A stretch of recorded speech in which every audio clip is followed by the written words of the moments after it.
Good evening, everybody. Welcome to It's All Black and White TV, and it's Newcastle United versus Borussia Dortmund match preview. I'm joined by Rolly. How are you, Rolly?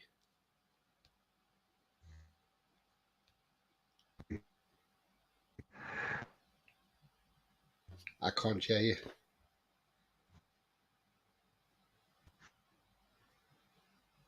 I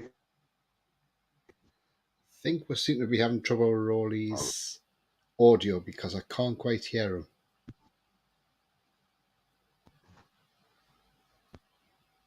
Can't hear you, Rolly.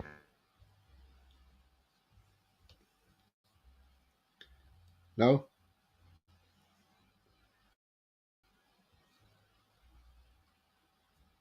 Oh, we've lost Rolly, so I don't know what's happened there. But anyway, we'll soon get him back as soon as we can. If you do like what you see, please do smash the like. It really does help the channel to search. So do smash the like. Thank you very much. Also, if you're brand new to the channel, come and smash the subscribe. Come and be part of this great community we have here. And also hitting that bell notification. That tells you when I'm live, have a pre-record, or any upcoming shows as well. Also, if you want to become a member, it's 99p. So click the join button if you want to do that. And also the bell notification tells... if you want to make a donation, you can do that in the chat via the $sign. Sorry about that. Right, I don't know what's going on tonight, but for some reason this has gone on to private. Right, okay. Can you hear me now, Rolly?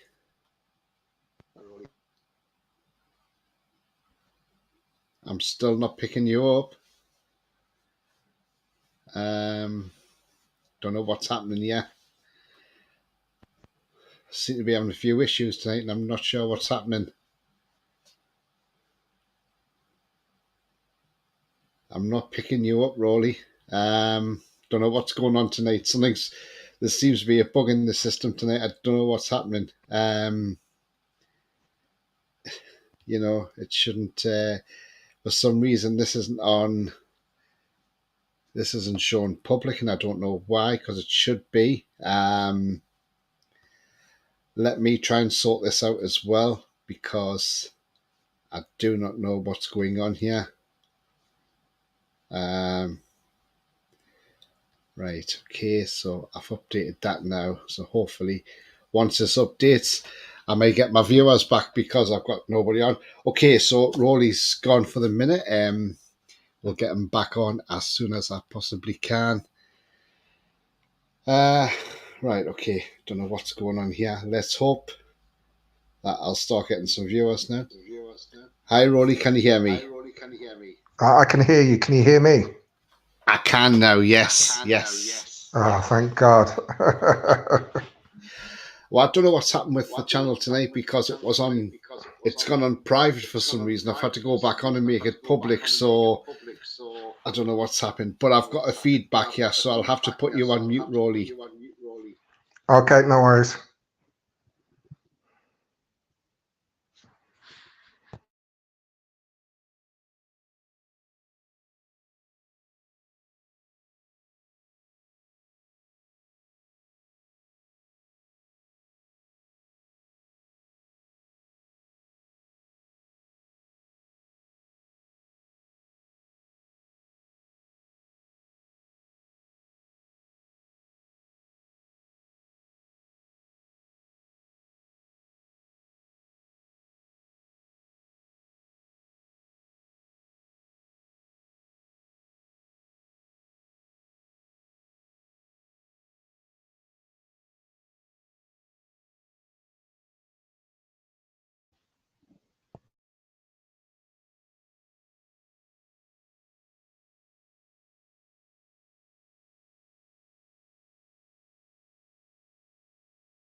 Sorry.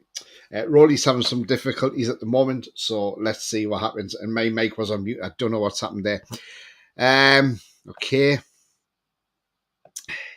Yeah, the listing disappeared. I think it went on private for some reason. I don't know why. I've had some problems tonight, so hopefully now things will even itself out now, and it should be okay.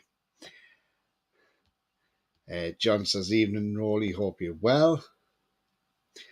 Lee says, evening, Tony and Rolly, how are you keeping, everyone?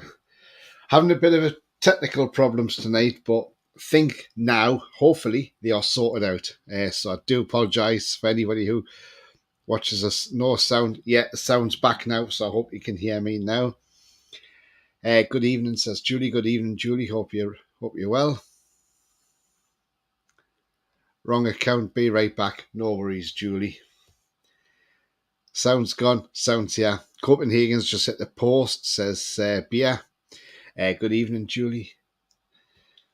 Looked like you had a great holiday, Tony. Yeah, absolutely brilliant. Thanks very much, Lee. I had a fantastic time, and so yeah, really good. And it's nice to be back. It's nice to have the Champions League back as well, isn't it? I watched the Bayern Munich game earlier on. It was a bit of a funny game, that first half. Bayern Munich were a bit, they went ahead, and then you thought, right, okay, they're going to go on and win that comfortably, but then Galatasaray pulled it back to 1-1. Icardi penalty. Icardi should have scored just before half time as well. But second half came, and assist from Musiala to Kane, who put it in the back of the net, as a good striker always does. And then Kane sets up, makes an assist for Musiala and returns the favour. And he scores to make it 3-1. So, the end of the day, they won that game hands down, Bayern, and it just shows you can't keep Harry Kane out of a game whatsoever. So it just shows you the class striker that Harry Kane really is, and and it looks like he's really enjoying his football at Bayern Munich as well. So yeah, that was a good game. That I can hear you, Tony. Thank you very much. Sounds good now. Yeah. Lee says 3-1 win for us tomorrow night. Fingers crossed. You know what? Let's hope. I mean, look, it's going to be a tough game. Yes, we know that bottom of the group, and then when you got the 1 point, but it's going to be a tough game. But it's going to also be a tough game for Borussia Dortmund as well. So they're not going to they're not going to sort of enjoy coming to St James's Park either. So. Anyway, one thing I do want to say before we do get on with the show as well, I just want to say, look,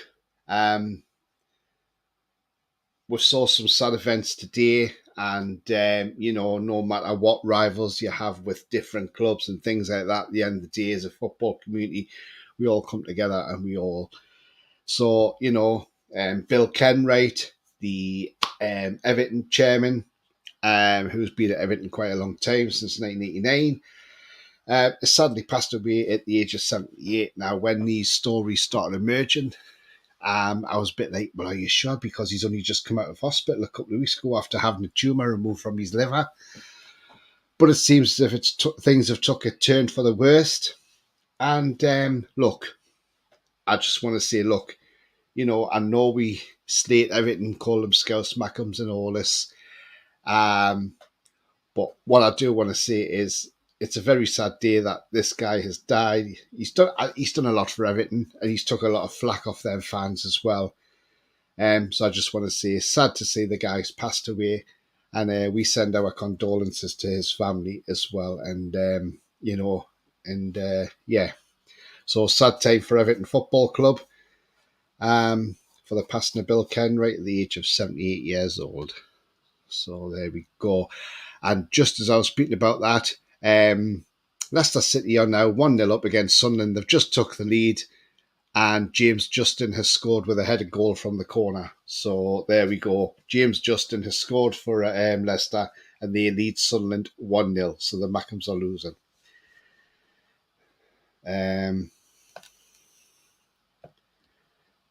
Can you wait for Man U next week in the Cup, Tony? Yeah, it should be a good game, shouldn't it? Absolutely.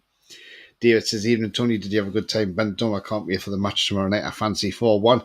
Yeah, I had a great time, David. It was absolutely fantastic. Enjoyed the match. Enjoyed the holiday. It was absolutely brilliant. Yeah, thank you. John said, I can see us winning 2 or 3-0. You didn't get to see the new stadium built. No. Sunderland getting beat 20. Yeah, they are Ben. Yeah, 1-0. Don't expect them to beat Leicester. Leicester's top the league for the reason, and the reason they're top the championship is because they're the best team in the championship, just ahead of Ipswich Town. So it just shows you how good how hard a challenge it is for Sunderland to actually go there and try and pick up a result there. So let's hope Leicester stay on it and beat them handsomely tonight. Bit like we hope Copenhagen beat Man United tonight. That would be fantastic as well, because that would almost certainly put Man U out of the Champions League, because it'd be a long way back for them. 3 games in and no points, that would be a hell of a long way back for Man United, because it's going to have to beat Bayern Munich. Then they're going to have to try and beat Galatasaray as well. And so Man U's got to win tonight, haven't they? Got blood test back, spot on. Colonoscopy on Thursday. Got to be on liquid tomorrow night, going to have a Japanese flag all night. Hopefully get rid of the grapes. Yeah, let's hope, mate, and fingers crossed and good luck. Jesus. R.I.P. Ken and Sir Bobby Charlton. Yeah, absolutely. I mean, Bobby Charlton as well, another icon that's gone too soon as well. I mean, look, 86 years of age. He had an illness, we know that. And again, sad that Bobby Charlton has passed away as well. Some other news which are so interesting, and I just couldn't believe what I'd read. I thought was somebody. I kept checking to make sure it wasn't April the 1st. Apparently, Manchester United have asked if they can take Dan Ashworth as their sporting director. Now, this has come on the back of Jim Ratcliffe, who's come in as an investor, and he's already told the Man United board, you must go and get Dan Ashworth from Newcastle, because he will be absolutely fantastic as a sporting director at Old Trafford. Well, turns out Ashworth has turned around and said he doesn't want to leave because he wants to stay where he is at St James's Park. And why would he want to leave St James's Park, So I can't believe that Man United have actually had the cheek to ask if they can take Dan Ashworth off us. And well said Dan Ashworth to say, no, I'm not going, thank you very much. Alan says, evening guys, fancy a win tomorrow, even 1-0 be great. Do you know what, Alan? I'll take 1-0 all day, mate, absolutely. But who thought we would have beat PSG 4-1? That's the thing. And John says, yes, I read that as well last week about Dan Ashworth. Yeah, so, yeah, absolutely. I mean, look, so tomorrow, we welcome Borussia Dortmund to St James's Park. And, as I say, it's going to be a hard game. It's not going to be easy. Don't think it's going to be such an easy game of what maybe people think it might be. It will be tough. I mean, look, they've got some quality players in that team. I mean, Julian Brandt, what a player he is. He's a class act. So we're going to have to make sure we're on the metal to watch him. I know there was a link with us with Julian Brandt, and do you know what? If there was a chance of getting him, I would have him absolutely 100%. I rate this lad highly. But yeah, it's going to be a difficult game, and we just have to wait and see. We did see Borussia Dortmund put out a tweet outside of Greg's with a pasty in their hands saying hi in Newcastle. Thought that was absolutely fantastic. Well done to them. Absolutely brilliant.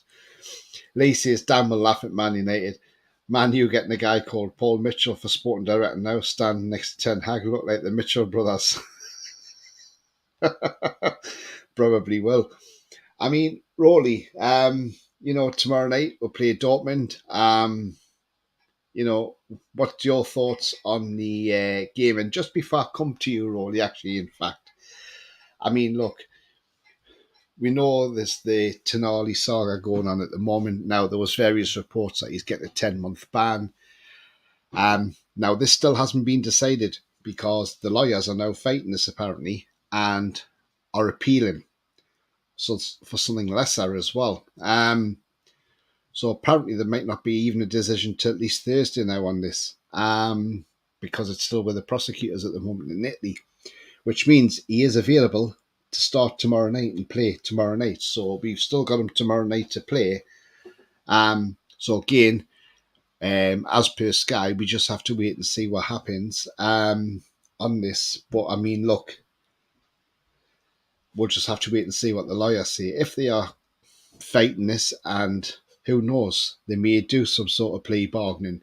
They're trying to make a bargain where they can say, look, give him a bit of a lesser ban so he can do his rehab and get himself sorted out. Which I think is a great thing. But again, we just have to wait and see. We'll just see what happens when any decisions are made on that. And I'm sure we'll hear about that in due course. But that he's available tomorrow night is fantastic. And I've got a feeling he would start tomorrow. Anyway, Rolly, give me your thoughts for tomorrow.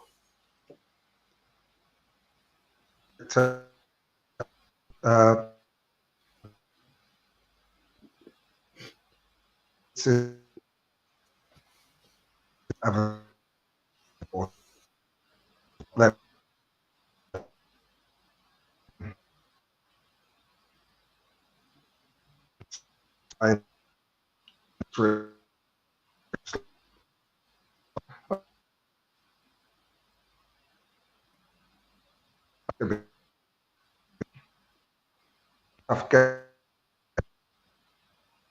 level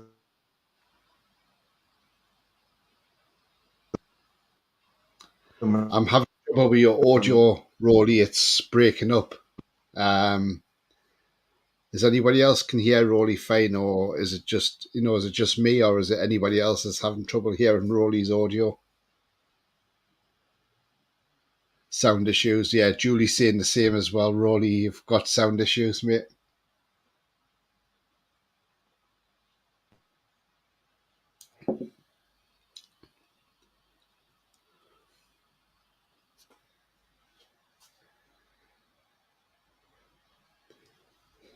What we may have to do is bring you out, Rolly, and then bring you back in, and hopefully your sound might sort itself out.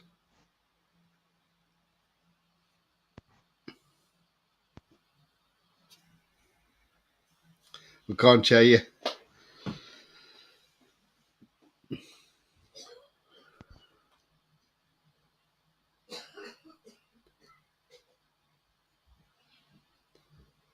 I think come out, Rolly, and then restart and re-enter the studio, and then come back in. I'll bring you back in. That might be the best way to do it. There we are. So we'll try and get Rolly back in as soon as we possibly can, because we can't really hear him as such. John says starts, in my opinion, absolutely fine for me. Not good, he's breaking up. Lee says, did you see Merson saying players should get a big fine instead of matches? Yeah, I mean, look, I agree with what Paul Merson says. Often I don't agree with the man, but I think he's pretty much bang on the money. Banning players isn't the way forward. The way forward is rehabilitation and getting help. And obviously we know Tonali wants to get the help. So again, we'll have to wait and see what happens on Thursday as well. So I'm sure we will find out and see what happens. Right, okay, I've got Rory back now, so hopefully we've got some sound.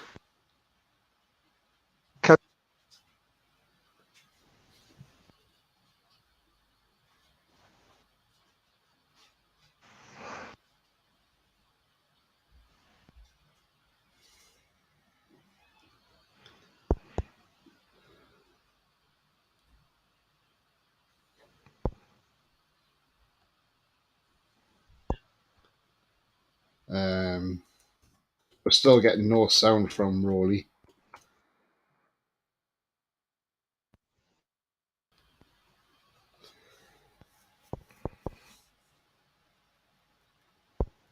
We can hear bits of it, but not the full amount, because you keep it's like breaking up.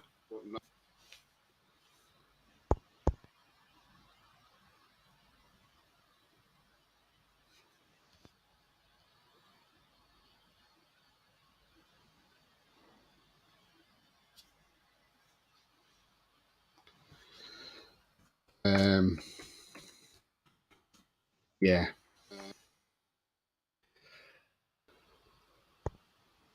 We're still not getting any sound from you, Rolly.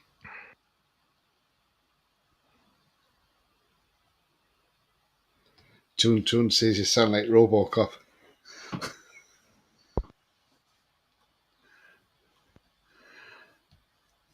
I'll go through some comments while I'll see if Rolly can sort out his sound anyway.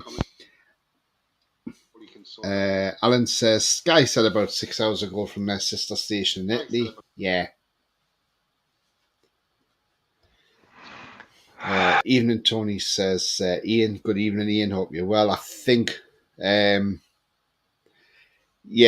Rolly's going to join in on the chat. He's having problems with his technology tonight, so he's going to have to leave the show tonight. So apologies for that from Rolly. So you're just going to have to put up with me, unfortunately, guys. Evening Tony says, Ian, good evening, Ian. Hope you're well. John says there has to be punishment for betting in football, especially his own team. The players is well aware of it. It is against the rules as much as I'm going to miss him. Yeah, that is the thing. You know, you're betting on your own team. I mean, he was betting on them to win, not to lose. But still, he shouldn't be doing that. But it's funny how this Fagioli has gone out and, you know, being the one to grass everybody up as such. And then he sort of grassed everybody up. And yeah, he's got a 7-month suspension. No sound, says Alan. Ian can't hear Rolly. Lee says, was great seeing Tonali playing nice when Trips put his arm around him. Our fans are the best in the world. Come on, the mighty Toon Army. We've got Rolly back. Hopefully, he might have some sounds. Let's see. Can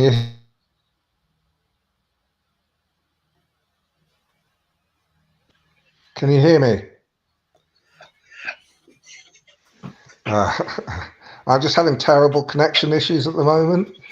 If it drops out, I think I'll have to leave the show, unfortunately, just for the continuity. I'm just going to say, obviously, the condolences to Bill Kenwright. Really looking forward to the game tomorrow. With the mood that we're in, it's going to be a tough game, but I think we could score a few goals. They're going to have difficulty defending against us because everybody's scoring at the moment. They can try and mark Isaac out of the game, but then Longstaff will score. Or if they mark him out of the game, Gordon will score. So we've got goals coming through the team. Even Fabian Schär. And at set pieces, Jamal Lascelles always dangerous. So it's one of those things that there must be a little trepidatious coming into St James's Park, having watched our last few games and how clinical we've been. But they're a good side. I mean, you don't qualify for the Champions League if you're not a good side. So we can't be complacent.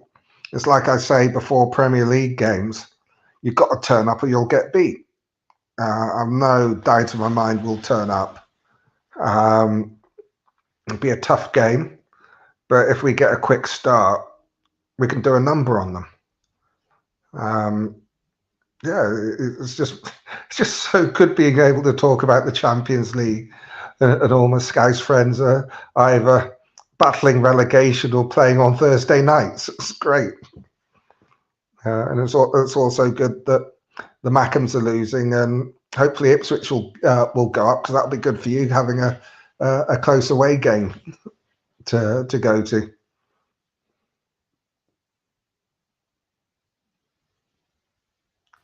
Yeah, absolutely, Rolly. I'll have to put you on mute.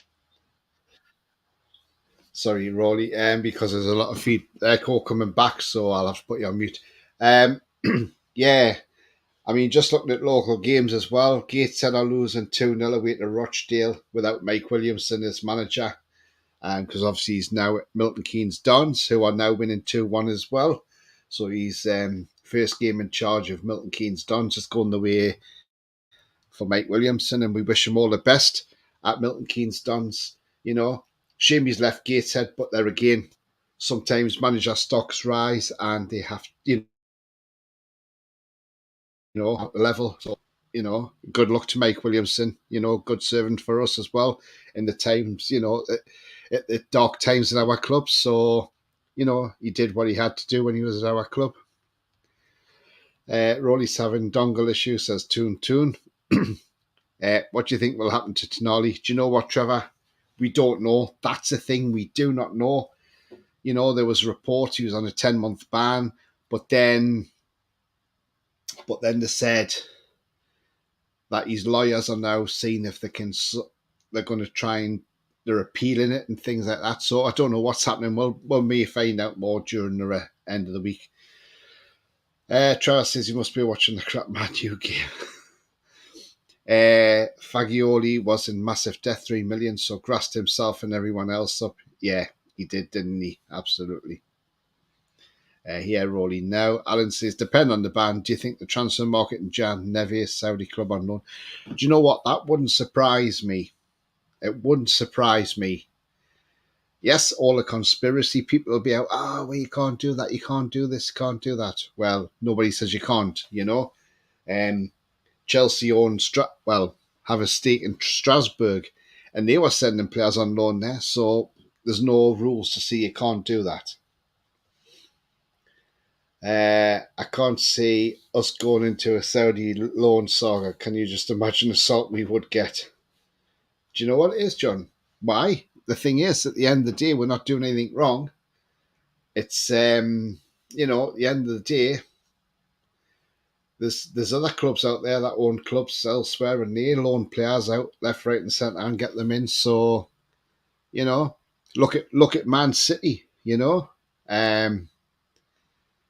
were able to loan Lampard from New York City. So, it just because you own another club doesn't mean to say you can't bring another player in. Alan says, get the grief anyway. I'm sure other clubs have done it. They have. Absolutely, Alan. Absolutely. Yeah. So, again, that's what happens. Julie says, look at the grief we got over St. Maximin sale. Well, yeah, they were trying to say they were making sure we sold them for fair market value. And he did go for fair market value. As I say, I don't see the Saudi league, so I don't know how he's doing. I don't know if anybody's been watching it or not, but I don't know how St. Maximin's getting on. Is he doing all right? Doing all right or what? I don't know. But apparently he got stretchered off in the last game. He's scored a few and some assists. So it sounds like he got a pretty bad injury, which is a shame. Yeah, well, if he has, let's hope he gets a return. Let's hope he's back sooner rather than later. Trevor says, you know what it is? Most clubs are jealous to the tune. Yeah, absolutely, Trevor. I mean, look, Palace fans the other day, Saturday, I mean, look, how stupid are they? What is their beef with us? Why have they got beef with us? We're not exactly a rival of Palace now, are we? We used to be a rival of Palace, but we're no longer a rival of them because we are a rival at the other end of the table. But there again, their ground's not great, is it? Palace's. And, I think it was Alan Pearson last year when he went there and he said, if you sit towards the back, there's parts of the ground, you can't even see the match being played and you're in a seat. And I just think that's diabolical for obviously that ground's not fit enough to be Premier League, is it? So, if they went down this season, I don't think anybody would cry about it, but I'm sorry, they won't go down because there's worse teams at the bottom than there is of Crystal Palace, unfortunately. Maxi's doing really well, got injured, but put out a statement saying he'll be back. Bring Messi in, look how many shirts would be selling from the club. Well, it would be, but he's not leaving Miami because there was talk of him going to Barcelona on loan, and he said, no, I'm not. He said, I'm staying at Miami, so there's no chance of that. There's no chance of that. But would he get into our starting 11?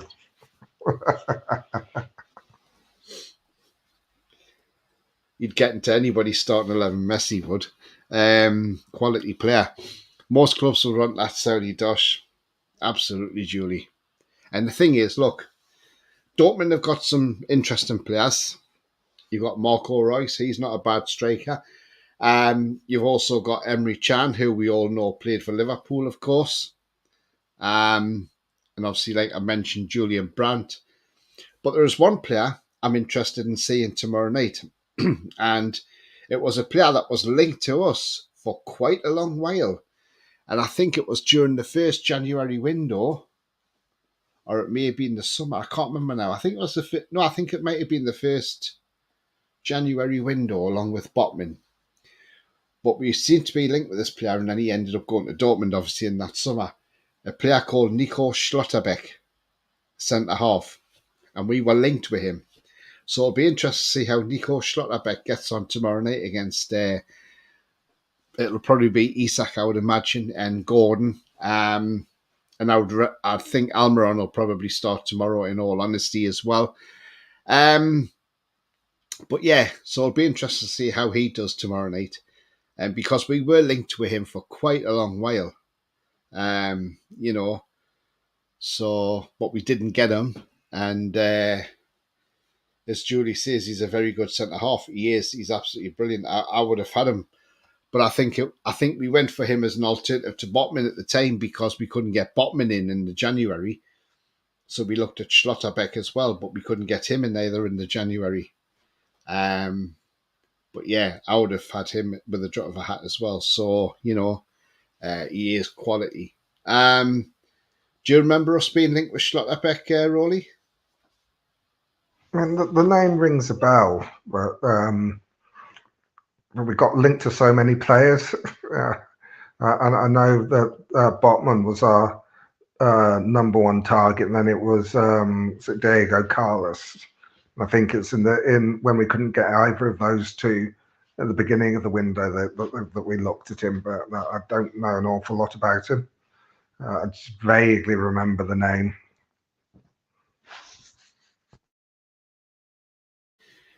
Yeah, absolutely. But yeah, it's gonna, like I say, it's gonna be an interesting game tomorrow night. And look, I think if we win that, because I'm going to see, I think if we win that, because I don't want to see, yes, we're going to win it and we don't win it, because then I look like an idiot. But if we do go out and win that game, then that puts us in a great position from getting out of this group stage, from getting out of this group. Maybe as top group winners as well, which would be absolutely fantastic considering this was supposed to be the group of death, by the way. And we are top of this group with PSG second, AC Milan third, and Dortmund at the bottom. But yeah, it's gonna, I didn't think we would have been top of this group. In all honesty, before that, when the group stage was set out, I said if we finish third as one of the best third place, I would take that drop into the Europa League because at least you're still in Europe. But now I see it. Now that we've got that draw in Milan, we absolutely took to town PSG, literally. It's all right. I mean, Luis Enrique can sit there and say, well, it wasn't it, the scoreline flatters us and all this, whatever. But at the end of the day, we were rampant that night. We put our chances away. They didn't. That's the end of it. And Mbappe was poor that night. Didn't even look like a world-class player that night. So yeah, look, we've got like 4 points already, and we win tomorrow. That puts us on 7 points. That puts us in a very strong position to get out of this group. Bearing in mind we got to go to Dortmund away, and even if you draw your away games, if you go to Dortmund and draw, go to PSG and even get a draw, and beat Milan at home, we're through. Simple as. It's So again, while I'll say tomorrow will be a tough game, but it's not beyond the realms of impossibility to win that game. I said we would beat PSG because I thought at the time PSG's form wasn't very good. And when they were coming back off a 0-0 draw at Clermont, I thought, come on, you can't even beat a second bottom team in Ligue 1. So you can't beat a second bottom team, you're not going to beat us. And that proved to be the case. But they have picked up since they played us. So it is going to be a difficult game when we go back over to the Stade de France. But, it is going to be totally different. Mark Kerrigan, good evening. He says, well, we'll bring a midfielder in January transfers. I think we may do it on loan, maybe, because, depends on it all depends on what happens with Tonali. And says, I'm the same, been so many players linked. There was loads linked, wasn't it? And it'll continue to be like that now. But at least we're being linked with quality players now, Alan, and not like when we were with the former owner when people would link like lower rate players with us, Julie says we'll always be linked with many, many players. Absolutely. I mean, look, if you had the time, Leicester's just hit the post, they should have scored there. But the thing is, if you sat there from the 1st of January to the end of January, and every player that's linked, you could mark them down and you count them at the end of January, I think you'd end up losing count because, honestly, there'll be so many linked. There'll probably be about 1,000 linked in January, but you can only have 11 in your starting lineup. And you can only have 25 in your 25-man squad. But, I mean, look, when you look at players who have improved under Eddie Howe, I mean, look, Lascelles was a poor player. He's improved, hasn't he? Under Eddie Howe. He's had a few good games since Botman's been out. He's had to take the mantle over, and Shares had to go over to the left, and I think Shares done well on the left. But you look at likes of Longstaff, and if you remember, if you go back a few years with Longstaff as well, back say 2017, Rafa, when he was our manager, sent him on loan to Kilmarnock. Then he gave him a loan spell at Blackpool for the season, where that season on loan at Blackpool, Longstaff was immense for Blackpool. They didn't want to lose, they wanted to try and sign him.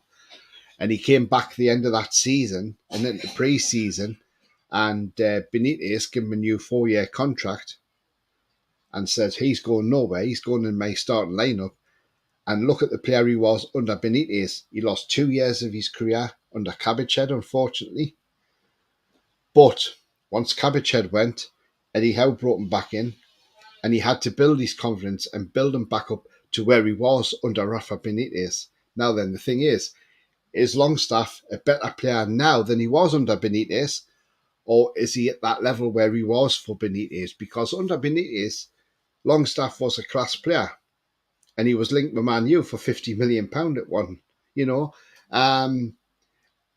Just under Steve Bruce, he just lost nothing. He just had nothing because he was bruised, like a lot of players were bruised, So yeah, that's an interesting one. What do you think of Longstaff? Do you think Longstaff's a better player now than he was under Rafa? Or do you think he's just at that same level when he was with Rafa? I think he's a much better player. His work rate's a lot higher because of his Eddie Howe fit. I think his positioning and his covering is better. He started to get that knack in front of goal back. I think his all-round game is a lot better, but it took a lot of time to get him there. I mean, when you look at when he was playing under Rafa, he played well, but he wasn't a real integral part of the team. He wasn't almost undroppable. He is now. I mean, we've seen how the team works when he's not playing. Still a good team, but it just seems to be lacking something. And that something is Sean Longstaff. It's as crazy as it may seem. But he's almost like the glue that holds everything together. It gives people the freedom to play. Now he's making intelligent runs into the box, and he's actually putting the balls away. It's just been a complete 180 from what he was under Cabbagehead. Yeah, absolutely. I mean, look, we know what Cabbagehead's done to players. Look what he done to Matty Longstaff. He's ruined Tim as well. I mean, look, he ended up having to go out on loan and didn't have it. I think the best loan spell he had was at Mansfield. But other than that, he's not really done a lot. He's gone backwards in his career. And I know he still trains at Newcastle, so hopefully Matty Longstaff will get a club eventually once he gets himself fit and he's ready. Alan says, always just feel to get a player of the line, Bull, with the former owner. Yeah, absolutely. I mean, look, Baz Dost, he couldn't come in, could he? And we couldn't get Hamza Chowdhury over the line because we couldn't afford the £5 million loan fee. Honestly, it was ridiculous, we tried for this player, we just couldn't get them over the line. We brought in Slimani, who was poor. So glad when he went out the club because I just didn't rate that guy one bit at all. I thought he was really poor for us. He just didn't click with us at all, and was good riddance when he went. And I don't like to criticise players too much, but he was one player I criticised the most. I just did not rate him at all, Slimani. I just thought he was a donkey, in all honesty. But yeah, I mean, look, probably one of the best loan signings we had under our former owner was Joe Willock. Look at what he did for us, and he helped keep us up in that Premier League as well. And then obviously we signed him on the last day of the window, which was a great move from our former owner. And look at the player he is now, and he was just on the verge of being that England squad until he got that injury against Brighton, unfortunately. But next month I would like to see England, like Southgate, drop Jordan Henderson. I'm sorry, somebody who had so much to say about Saudi Arabia over there collect their money. Then I'm sorry, Henderson needs to be dropped from the England squad now. He's too old. He's not good enough. Get rid. He rightly so got booed off against Australia because that's what the fans think of him. It's about time Southgate had the balls to say, sorry, Jordan Henderson, your days as an England player are finished now. Go and enjoy the Saudi Arabian League for your retirement. Calvin Phillips needs to be taken out that side for somebody who hardly plays. And two players that are banging form that should be in that side ahead of Henderson and ahead of Calvin Phillips is James Ward-Prowse and our Sean Longstaff. Definitely, they are streets above them. I'm sorry to say, but will that happen? We'll never know. I doubt he'll drop Henderson because he seems to be undroppable for some reason. Lee says, now a bench of stronger and better quality players. Yeah, absolutely, Lee. Longstaff is my most improved player, says John, since Eddie Howe, even more than Big Joe. I agree with that one. Evening, Tony Rowley all in chat. Good evening to you, Wayne. Hope you're well, mate. Alan says the bench against Palace was strong. It was, Alan. It was massively strong, and it was great to see. I mean, it was unlucky Almiron didn't score, but that was because Mitchell got right up to him and put him off, didn't he? So, BS says my turtle is faster than Henderson. Probably is, yeah. And we're not slating Henderson because he's an ex-Mackham. We're just slating him because, well, come on, he shouldn't be in that team, should he? It was J7. Nothing to do with the fat cockney and the Putin money to deal. I haven't got a clue. I know we bought him from Hoffenheim for like 40 million, and when he was playing as a forward, everybody wanted him out the club. They said he was useless, couldn't hit a barn door. He wouldn't even cut it in the Championship, never mind the Premier League. But it proves Eddie House looked at him and thought, do you know what? Let's give him a shot and let's see what he can do. And I think what Eddie Howe's done is he's looked at his time when he's been at Hoffenheim, he's looked at videos and thought, well, hang on, this lad plays better in midfield than he does up front. So I think it's been another genius from Eddie Howe. 0-0 at half-time with Man United. Thank you very much indeed. So Man U are 0-0 with Copenhagen. Arsenal are 0-0 away in Sevilla. Other scores tonight, obviously Leicester are winning 1-0 against the Mackhams. Norwich and Middlesbrough are 0-0. And in the conference, Gateshead are 2-0 down to Rochdale at half time. And Hartlepool, I think, are 1-1 at the moment. Yes, with Halifax Town. So there you go. That's your roundup on your locals. Julie says Copenhagen nearly scored. Wow. It's unbelievable, isn't it? I mean, look, I don't fear Man United. They don't look that great this season. I just hope if they do get beat tonight, I hope it's not curtains for Ten Hag, because I'd rather keep them there till we've played them. Because then it would be funny if we beat them in the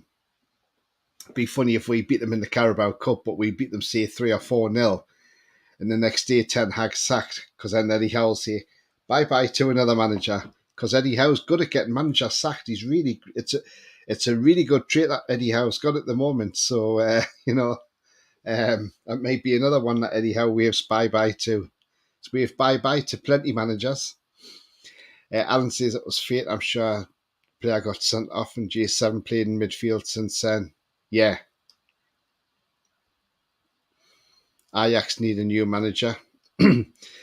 Kieran Clark, yes, that was right, against Norwich. Yes, Kieran Clark after 9 minutes. Why he done that, I do not know. And, when we went ahead, we should have stayed ahead. But, Timo Pukki just showed his class in the box, and, and that's what happens with that's what all good strikers do when they're in the box. They know where the back of the net is. And it wasn't just a tap in either. It was one hell of a goal from Pukki as well, so you couldn't take it away from him. Foxy says, big game, looking forward to it tomorrow. Antwerp versus Porto. Yep, good old Belgian league. Only a week for Ten Hag to stay, says Alan. Well, yeah, the Man U fans want him out, don't they? So, yeah, it's going to be interesting. I mean, look, if I'm looking ahead to what team we're going to put out tomorrow night, I think it'll be Pope in goal. I'm going with a back four of Trippier at right back, Lascelles, obviously Share and Byrne. That'll be the back four.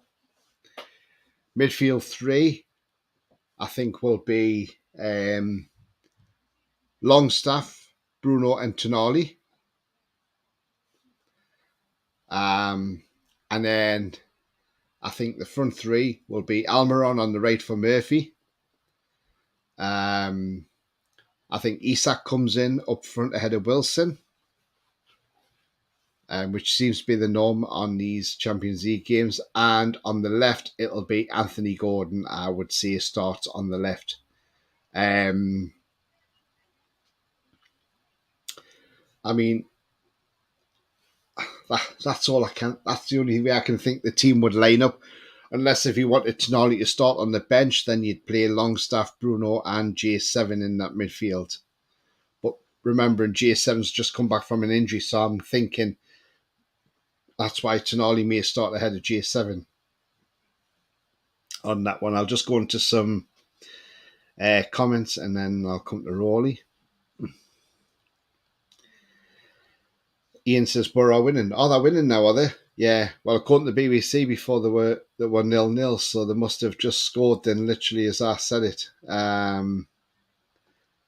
Yeah. Oh, yeah, because the second half started now. That's why. Yes, Greenwood scored for Borough. Thanks, Ian.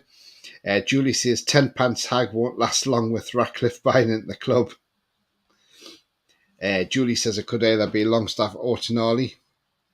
We play them in a week, says Alan. Foxy says Dortmund right back would be a weakness. Looks like woeful start for the injured Ryerson. I don't know a lot about their team, to be honest, Foxy, but, I know they've got some good players. I like Julian Brandt. Don't think Tonali will start, says Ian. Let's hope Wolf makes a few howlers, says Bia. Somebody had to get that in. Bia says 2 and 3, Dortmund nil, Isak, Gordon, and J7. Rory, team lineup. What do you think is going to be the team lineup? Do you agree with my team? Or do you think? Yeah, the only thing that could be different is if Tonali's suspension comes through before the game. Otherwise, I'd pick exactly the same team as you have.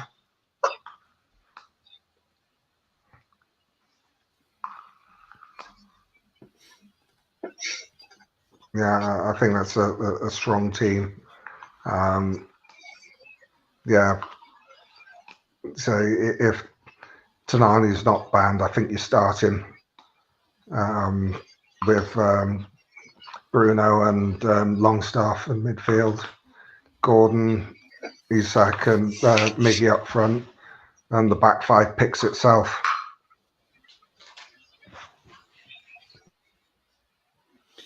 Yeah, because I can't see Botman being fit for this game. But yeah, definitely. I don't think his ban's going to be there because I have said he is available tomorrow, Tonali. So Tonali should be okay tomorrow. They reckon it's more Thursday when we're going to hear more about whatever ban he's getting or whatever. Let's hope his lawyers work magic and get something to sort it out. But let's see what happens anyway. Lee says, same. The match wasn't on TV. Would have been brilliant. Foxy says Brandt created the most chances so far in the Champions League before today's game, so he'll be a threat for them. Yeah, absolutely. I like Julian Brandt. I think he's a quality player. I would love to see. I would love us to get Julian Brandt because I know we were linked to him, but he's going to cost a lot of money. Foxy says to Ian, let's hope Celtic can get a result tomorrow. Tricky game against Atletico. Yeah. BS says, can see us getting a penalty. Let's hope. Yeah. Let's hope. I mean, look, whatever team Eddie Howe puts out tomorrow, it's going to be a strong team regardless. You know, and no doubt Eddie Howe's been watching them training today, or he's had somebody watching them train today. You know, can't wait for the game tomorrow. I think it's going to be a hell of a game. You know, there's the wall flags display. What's that going to be like? Fantastic as always. War flags. And no doubt we'll see videos of the Dortmund fans coming through the streets in Newcastle. So they're supposed to be coming with a little bit of a protest at the prices for the game because they're not happy with the £60 tickets. They think it should be £17, which is cheaper than the League Two game. It's never going to happen.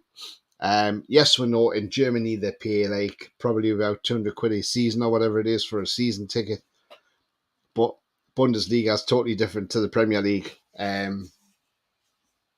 Premier League's a huge brand around the world, and there's no way the Premier League are going to undersell ourselves. And it's Champions League at the end of the day. You know, you go to some England cricket games, like even the one-day games, you pay up to £100 for a ticket. So, you know, I really don't get why they're going to have a protest over the ticket prices. I really don't. I can't say, to be honest, Foxy, when it comes to Europe. And says, did somebody say it's not on TV? It's on TNT Sports 1 tomorrow night, as far as I'm aware. Unless it's been taken off there, but as far as I'm aware, it's on TNT Sports. But they've put it up on the game tonight. I think it's before the game tonight that it's on TNT Sports tomorrow. TNT Sports do all the Champions League games, so it's definitely on the telly tomorrow. I was going to say it's definitely on TNT Sports. because I remember them saying that earlier on as well. So yeah, I can't see why it wouldn't be on tomorrow night, because they do show every Champions League game, because they do put them on a red button as well, don't they? So yeah, I'm just gonna have a look. See, so I thought it was TNT Sports 1 it was on, but it must be TNT 2 then, is it?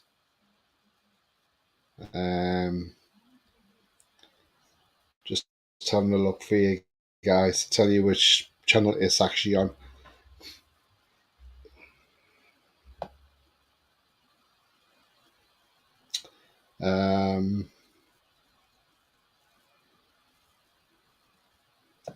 It's not actually saying, but I know it's on Ultimate as well. If you've got Ultimate, which is like Ultra HD, so if you've got Ultra HD, then you can watch it in the Ultimate if you have that system. If not, you can watch it in normal HD on TNT Sports. If you bear with me, I'll tell you exactly what channel it's on. I know they did say that their coverage starts at 7 o'clock, but I can't remember whether it was TNT 1. TNT 2. TNT 2. Yeah, its coverage starts at 7 o'clock. Yeah. Yeah, it's definitely on TNT 2 tomorrow. So obviously Eddie Howe had his press conference there, and on preparations ahead of facing Dortmund, he said, "Look, we've been preparing and planning for this game since our last one.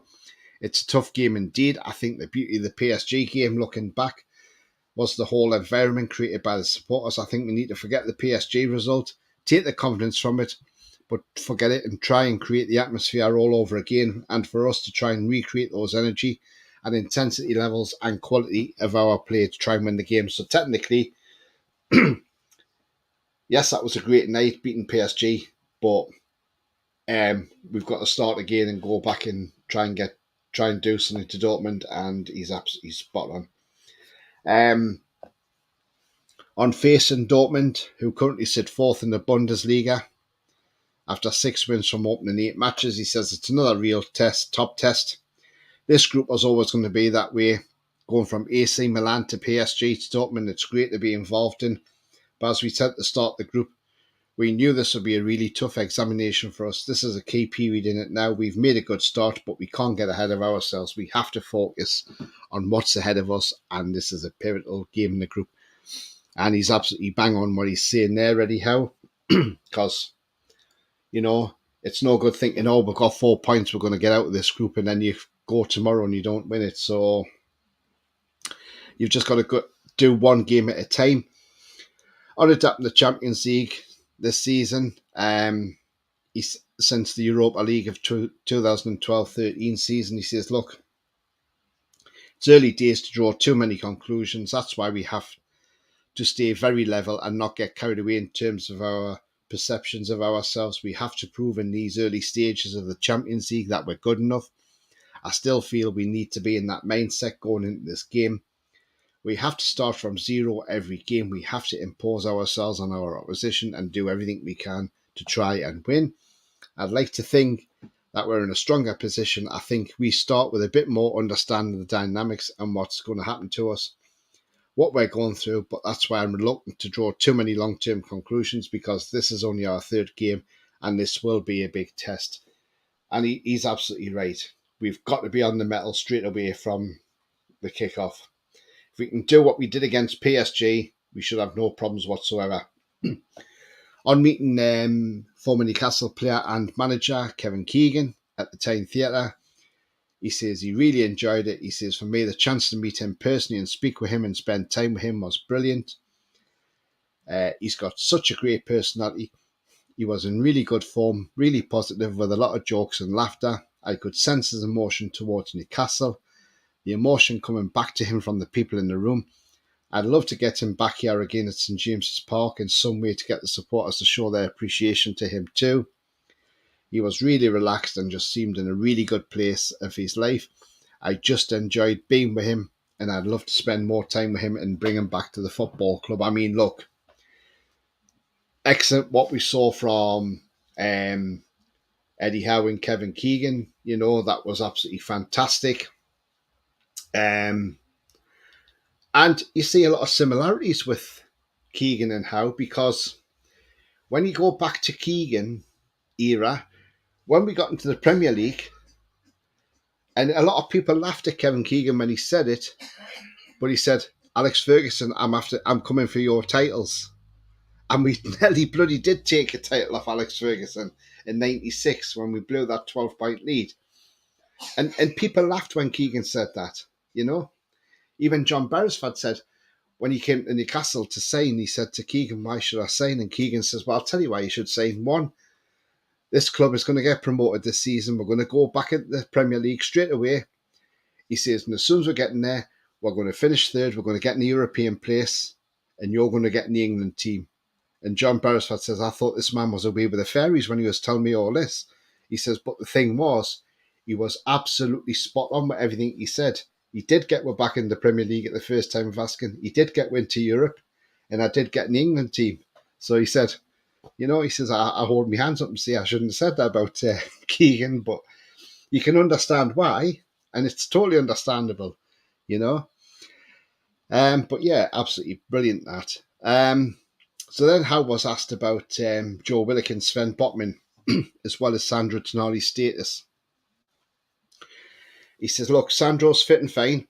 Obviously things are going on, but the same as it was before Crystal Palace. Joe Willock's getting closer every day that passes. Sven Botman is still out. So apart from that, we're pretty similar to Saturday." On Alexander Isak, with Isak playing against his old team tomorrow night as well. Remember, he played for Dortmund between 2017 and 19. He says, "I'm really pleased where he's at. The West Ham game, his last start for us, I thought he was outstanding. Then he picked up a slight groin problem, but I think he's back to full fitness. He trained really well in the build-up to this game.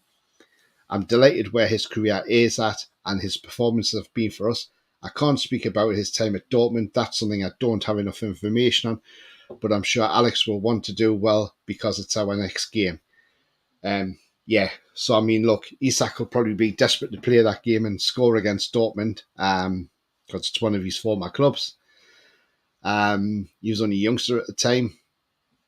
So again, yeah, Eddie Howe's pretty happy with everything that's going on with Isak. And look, Isak is a quality player, let's be honest, he is. Even if he has a poor game like he did against Burnley, he can still put the penalty away, which is exactly what he did. So let's look at the important thing, the officials for tomorrow. So, the official tomorrow is Artur Dias Suarez.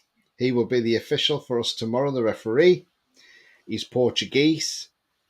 He's 44-year-old and he's been a FIFA-listed referee since 2010. And he's officiated games in the Primeira Liga in Portugal and the Greek League so far this term, and the Champions League and Euro 2024 qualifiers. So his stats this season are games. He's done 5 games. He's issued 27 yellow cards and 1 red card in those 5 games. He will also be assisted by his assistant referees, who are Paulo Suarez and Pedro Ribeiro. The 4th official is Gustavo Carrera.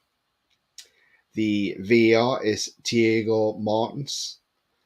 And the assistant VAR is Paul van Borkel. So that is the assistants for tomorrow and the referees. So there we go. So Artur Dias Suarez, the Portuguese referee, is our referee for tomorrow night's game. So there we go. Right, let's get into some comments, and then I'm going to come around and get Rolly's score prediction for tomorrow. But these comments are coming thick and fast, so let's get into it. All right. Uh, Wayne says, I was fairly right about that decision with Tolali. I'm happy that he'd be out to come with the outcome and think the fans will be better than a 3-year ban. Just hope he's involved tomorrow, lads. Yeah, well, apparently it's the same as Saturday's fine for tomorrow at the moment. They wouldn't complain if it was a pop group. Jan says, you can see all the Champions League games on TNT until and including the final. Absolutely. Hi to you, Jan, by the way. Clarky. Hi, guys. Hi, Clarky. Hope you're well. Watching Man U for the more. Are they getting beat yet? It's because they can can they handle our press? They are not used to it, says Bia. That's the thing. A lot of teams aren't used to our press, are they? And don't forget, we can go for the full 96 minutes. Lee says, if I had TNT on TV, I would have to take the TV in the bathroom, spend all night on the toilet. Lol. Yeah, not great, mate, is it? I'll read everyone. Yeah, you all right, Ronald? Hope you're well, mate. Sorry you missed the show the other day. If we play the front foot at our usual pace, I think they will struggle. I do, big style. I really do. I hope Dan Byrne did some training on throw-ins, says Jan. That would be good, wouldn't it? Lee says, like to see Keegan be a scout for Newcastle. Yeah, that would be great, wouldn't it? Julie says, I hated Sir Alex messing with Walkhouse Heat. Yeah, I remember that. Yeah, definitely. Julie says, King Kev should have an ambassadorial role. Yeah, absolutely. Why not? Clarky says, I think he'd be better as an ambassador, maybe. I think the scouting has moved on a bit. Yeah, definitely. I agree with that one, Clarky. He's been out the game too long. Yeah, he has. Remember when he came to us, manager, he's out the game for 8 years, but look at what he did for us. Kevin took a bit of stick selling Andy Cole to Man U, but Andy Cole didn't want to be here. That's the thing, Ronald. I mean, look, I remember that, right? I remember when he sold Andy Cole. And I remember I was amongst them fans when we went down the steps and Keegan come on the steps. And I'll tell you what, that's when we sold Andy Cole and we went down there to protest at the ground to say we weren't happy with this, you know. And I had so much admiration for Kevin Keegan because he didn't have to, but he came and he stood on the steps and he explained the reason why. Why he sold Andy Cole. And then he said, look, we are getting a player from Man United who was going to be a great player. And he says, not only that, he says, I'll promise you that even though Andy Cole's gone, we will get a striker in who is as good as Andy Cole, if not better. So don't you worry about that. And I thought, you know what? That's absolutely brilliant. And Keith Gillespie coming with, like, who's Keith Gillespie? But what a winger he was. What a winger he was for us. Him and Ginola. Unstoppable, the G-force. Shearer and Ferdinand loved the crosses them two put in. And then we signed Ferdinand in the summer. So, you know, Keegan got it right again. But I always admire him for coming on the steps and speaking to the fans like that because he didn't have to. And Ten Hag Modley's goat young Paul Garant. Man, you are awful tonight. If we don't beat them 3-0, then I'll be disappointed, says Joe Linton. Yeah, I totally agree, mate. I haven't seen the game, but yeah, I've got the Mackhams on at the minute and they're losing 1-0. Tony, don't remind me of that 14-point gap. Alex won the main games, like. Do you know what it is, so Wayne? We should have won that. It all started when Cantona scored that winner at St James's Park and Schmeichel had an unbelievable night in goal that night. Nothing went past him whatsoever. Even stuck a leg out and he got a hold of the ball and it was just like, you know, I think we could have played for 3 days and we wouldn't have scored past Peter Schmeichel. He was absolutely awesome. What a keeper he was, by the way. Absolutely awful, man. You will blame the Glazers. Yeah, they will do. All Ten Hag needs is some shiny special hair products for his shiny bonds. Give him some Mr. Sheen. That'll polish his head up lovely. He's a fashion icon. New York, Milan, Paris and Rushcliffe. 3-1 win for us, says Lee. Julie laughing. Ian says 2-1 tune. Still 0-0, unfortunately. Nonna has just made a massive save.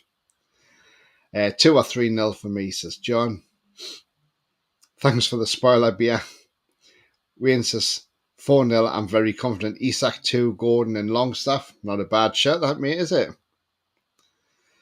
Get your bet on that. Although bet responsibly, by the way, guys. Never chase your losses, and Clarky says I'm about 30 seconds behind you. He has another spoiler, Clarky. Man, you are shit.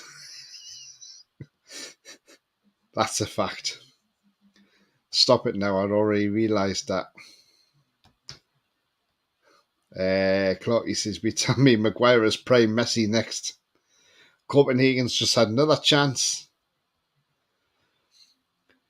Fox wasn't a bad player. The Fox in the box rule. Fox, yeah, he wasn't a bad player at all, was he? Remember Franz Carr as well? Yeah, maybe. What a save by Iron Man.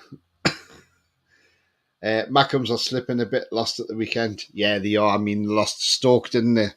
I don't know if anybody's seen that video. There was a video going around. I think it was on Twitter. Or maybe in Facebook. I can't remember where it was now. I saw it. But the Stoke fans were having a right go at the Sunderland fans. And there was this guy, he looked like Santa Claus, looked like a Mackem Santa.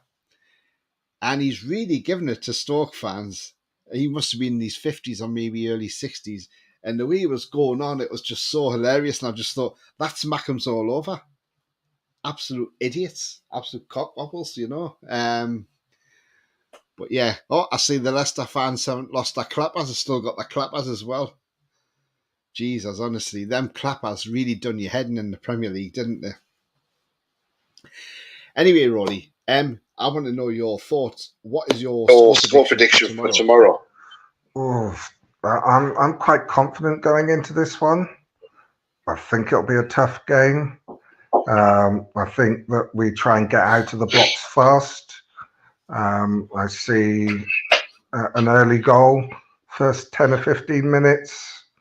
I think that Alexander Isak is going to have a really good game.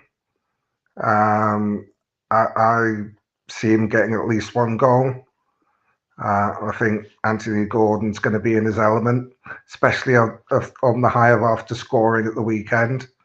I thought it'll be a tough game. I think we win 3-0.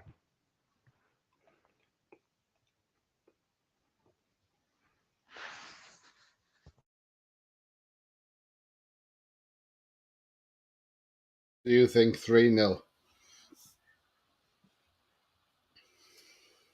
Right, let's see what the comments are.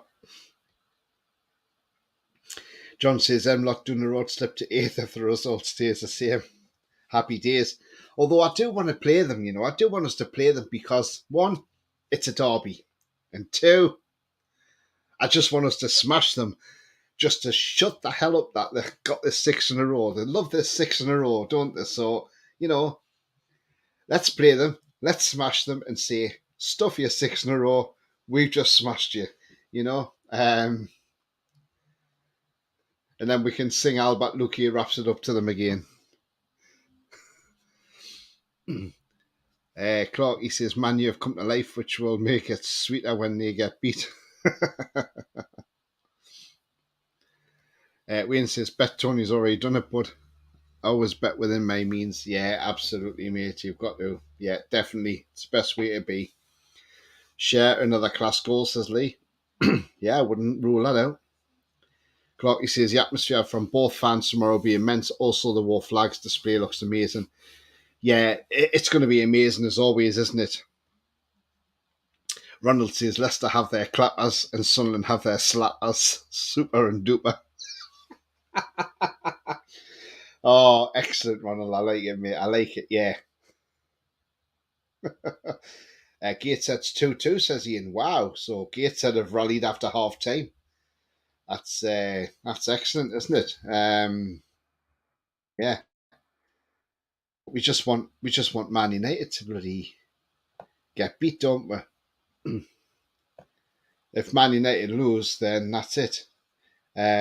Martinelli and Jesus have scored for Arsenal, so they're 2-0 up against Sevilla at the moment in Spain. Real Madrid still winning 1-0 against Sporting Braga.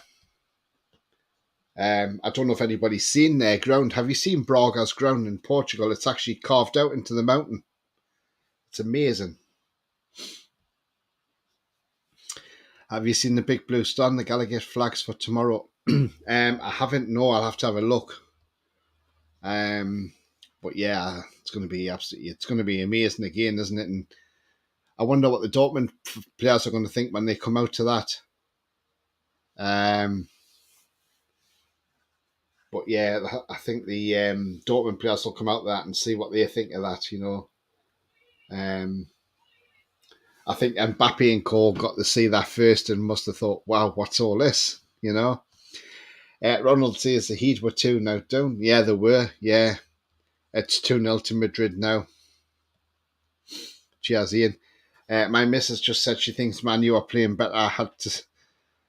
I've had to take a star off her star chart when she gets to 10. I said I would marry her. She doesn't know I've only bought 9 stars.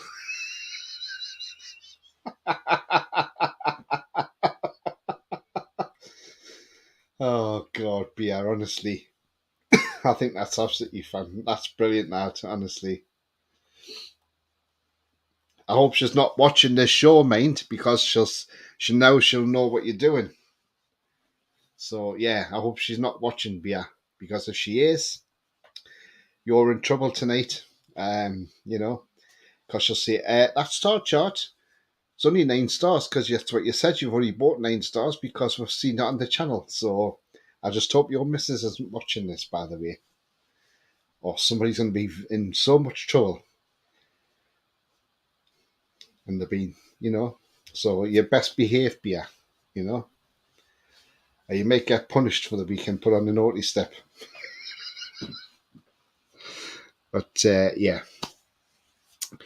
Anyway, Rolly, do you want to let people know where they can find you? Yeah, I'm on X, formerly known as Twitter, at Pole67. Thank you, Rolly. So don't forget tomorrow night, join us at 6:30. We'll be here for the pre-match, so we'll be here for the build-up to the game. We'll bring you the team lineups when they're announced at 7 p.m. So do join us for that. It's already out there anyway, so if you look on YouTube when you come off this show, you'll see it's already there. And the show's already set up ready for tomorrow, so I'm all done in advance. I'm all organised, guys. I'm all organised. So you're more than welcome. If you want to drop it a like on your way out, you're more than welcome to do that as well. But yeah, if you have liked what you see tonight, then please do smash that like. It really does help the channel up the search. Also, if you're brand new at the channel, come and smash the subscribe, be part of this great community. And also that bell notification tells you when I'm live, have a pre-recorder when the upcoming shows as well. As I say tonight, I had a bit of a bad start to the show because for some reason it was on private, so people wouldn't have saw it if they were publicly looking for it. I don't know what happened. We had quite a few technical issues at the start, but thankfully we got through them. Thankfully, Rolly got through his technical issues with his sound. He wasn't sounding like he was underwater. At least he's above water now, and we can hear him better. And he's not muffled like that. So we can hear him now, or he's breaking up, as if he's gone into a tunnel. But yeah, let's get into some comments before we do wrap up tonight. And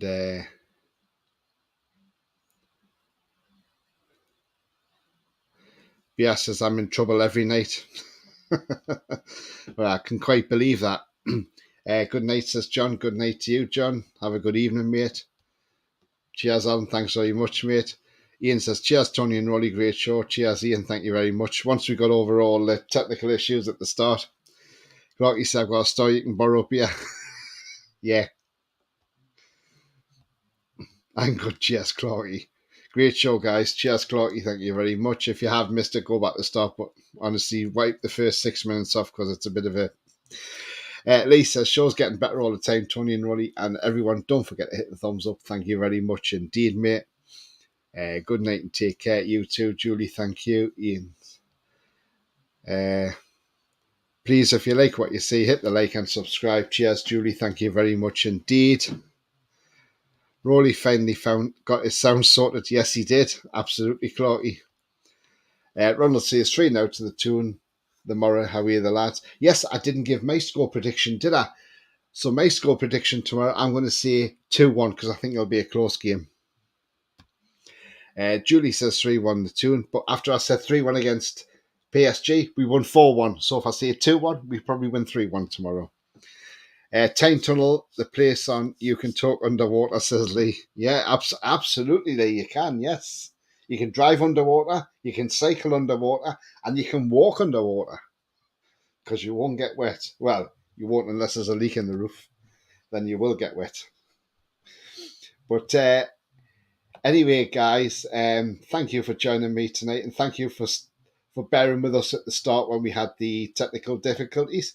But remember, the future's bright. The future is definitely black and white. Bye-bye from me. And it's goodbye from me. How are you, lads?